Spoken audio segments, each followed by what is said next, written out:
Ce își doresc femeile și ce și-ar dori ca femeile să știe. Salutare! Eu sunt Gia Energia și astăzi vorbim despre 3 lucruri pe care bărbații și le doresc ca femeile să le știe pentru a-și îmbunătăți comunicarea și înțelegerea reciprocă. Haideți să vedem! 1. Mi-aș dori ca femeile să știe mai puține. Câteodată bărbații își doresc să știe mai puține lucruri pentru a evita situațiile complicate și conflictuale. În momentul în care bărbații simt că sunt atacați, simt rușine și comunicarea devine dificilă, iar o relație armonioasă se bazează pe înțelegere și pe susținere reciprocă. Așa cum spune și Anthony de Mello, cu cât știi mai mult, cu atât suferi mai mult. 2.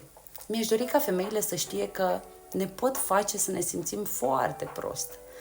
Chiar dacă uneori nu intenționează femeile acest lucru, anumite cuvinte și acțiuni îi pot face pe bărbați să se simtă prost. Este important, draga mea, să fii conștientă de impactul pe care îl poți avea asupra celuilalt și să fii mai atentă la comunicare.